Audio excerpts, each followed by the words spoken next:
ሰላም ጤና ይስጥልን። የተወደዳችሁ የሸገር ታይምስ ቤተሰቦች እንደምናላችሁ። የዕለቱ የመረጃ ጥንቅራችን እነሆ ተጀምሯል።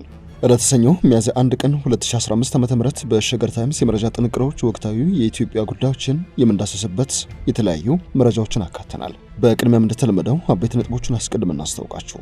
በአማራ ክልል በ6 ከተሞች ተካሂዶ የዋለው የተቃውሞ ሰልፍ እንደዚሁም የተለያዩ የአድማ እንቅስቃሴዎች ምን ላይ ደረሱ ስንል ከተለያዩ ምንጮች ያጠናከርናቸውን መረጃዎች የምናገራችሁ ይሆናል። በመድፍ የታገዘ ተኩስ የተካሄደባቸው ከተሞች አሉ።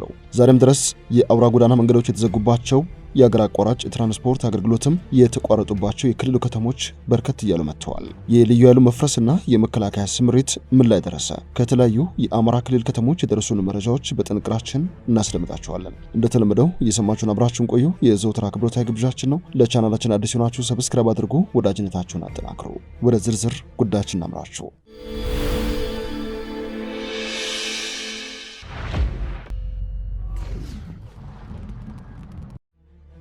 በአማራ ክልል ከ6 ከተሞች በላይ ያሳለፍነው ቅዳሜና እሁድ እንደዚሁም ዛሬ ማለዳ ጨምሮ አድማዎች፣ ተቃውሞዎች እንደዚሁም የጥይት ተኩሶች የሚሰሙባቸው እንቅስቃሴዎች እየተካሄዱ መሆኑን ሰምተናል። በወልዲያ፣ በጎንደር፣ ባህር ዳር፣ ራያ ቆቦ፣ ትላንት ደግሞ በደብረ ብርሃን ከተማ የአማራ ክልል ነዋሪዎች የክልሉ የልዩ ኃይል ሰራዊት አይበተንም በሚለው የመከራከሪያ ሰሞነኛ ሙግት ጉዳይ ተቃውሟቸውን እያሰሙ እንደሚገኙ ነው ከስፍራ የደረሰን መረጃ የሚያሳየው።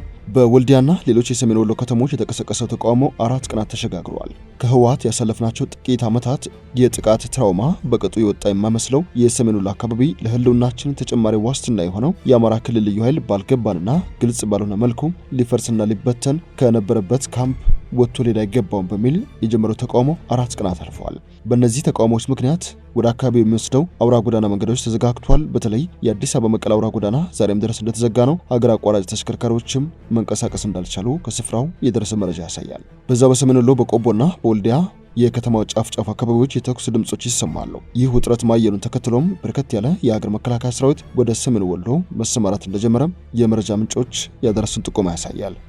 ዛሬ ግን በደሴ ከተማም ተመሳሳይ የተቃውሞ ሰልፎች እንደተካሄዱ ከስፍራው የደረሰን መረጃ ያሳያል። በደሴ ከተማ የተካሄደ በሚገኘው የሰልፍ ስነ ስርዓት ላይ የተለያዩ መልእክቶች የተንጸባረቁ ሲሆን የልዩ ኃይል ሰራዊቱ መፍረስ የለበትም፣ በህልውና ዘመቻ የደም ዋጋ የከፈለው የልዩ ኃይል ሰራዊት ክብሩን በማይመጥን ሁኔታ ትጥቁ እንዲፈታ መደረግ የለበትም፣ የኢትዮጵያ ማዕከላዊ መንግስትም ሆነ የአማራ ክልል መንግስት ይህ የክልሉ ልዩ ኃይል እንዲፈርስ የወሰነበትን የውሳኔ ሀሳብ ወደ ህዝብ አውርዶ ውይይት ማድረግ፣ ሙግቶችን ማካሄድ አለበት ሲሉ ተቃውሟቸውን በመፈክሮች እያሰሙ ይገኛሉ።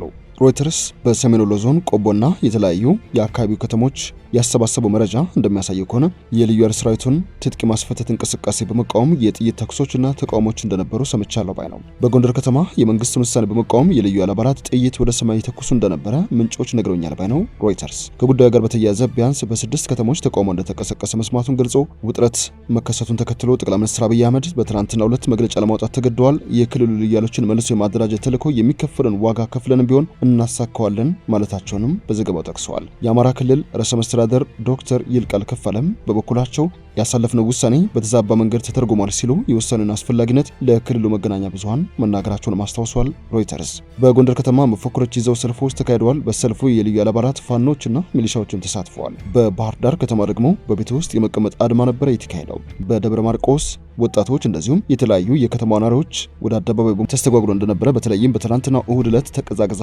እንደነበረች ነው መረጃዎች የሚያሳዩት። በትልልቆቹ የክልሉ ከተሞች በጎንደርና ደብረ ማርቆስ በሺዎች የሚቆጠሩ ሰዎች አደባባይ የወጡበት የተቃውሞ እንቅስቃሴም የአማራ ክልልን የወደፊት የጸጥታ ሁኔታ ስጋት እንዳይጥለው ምልክት የሆኑ አጋጣሚዎች ነበሩ ተብሏል። በተለይ በክልሉ ምስራቃዊ ክፍል ውስጥ በምትገኘው የሰሜን ወሎዋ ቆቦ ከተማ የሚገኙ 2 ነዋሪዎች ከከተማው ውጪ የመድፍ ተኩስ መስማታቸውን ለሮይተርስ መናገራቸው ምናልባትም በፌዴራል የጸጥታ ኃይሎችና በክልሉ የልዩ ኃይል እንደዚሁም የፋኖ ታጣቂዎች መካከል ግጭት እንዳይፈጠር በርካቶች ከወዲሁ ማሳሰቢያ እየሰጡ ነው። የአማራ ብሔራዊ ንቅናቄ ኢዜማ እንደዚሁም የተለያዩ የፖለቲካ ፓርቲዎች የፌዴራል መንግስት ውሳኔውን ቆም ብሎ በትዕግስት እንዲያጤነው እየጠየቁ የሚገኙበት ሰዓት ላይ እንደሆነም ይታወቃል። የአማራ ብሔራዊ ንቅናቄ አብን እሁድ ዕለት በበርካታ የአማራ ክልል ከተሞች የተቃውሞ ሰልፎች መካሄዳቸውንና በተለያዩ አካባቢዎች መደበኛ እንቅስቃሴዎች ተስተጓጉለዋል ያለ ሲሆን በተለይ በራያ ቆቦ ከተማ እንደዚሁም በዙሪያዋ በከባድ መሳሪያ ጭምር የታገዘ ተኩስ ሲደረግ ነበር ሲል ነው ይፋ ያደረገው። እነዚህ የተኩስ ልውጦች ክልሉን ወዴት ሊያመሩት ይችላሉ?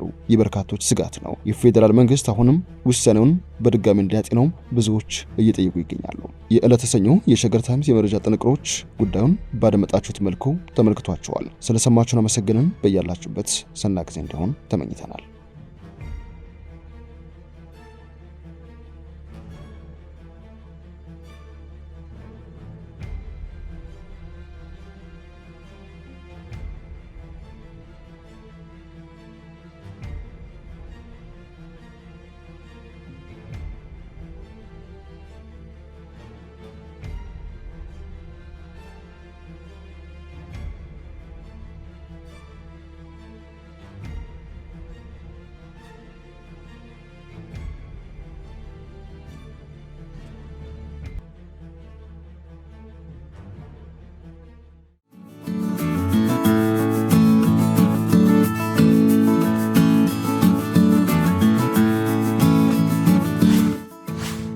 ሸገር ታይምስ ሚዲያን ሰብስክራይብ በማድረግና ደወሉን በመጫን ይከተሉን።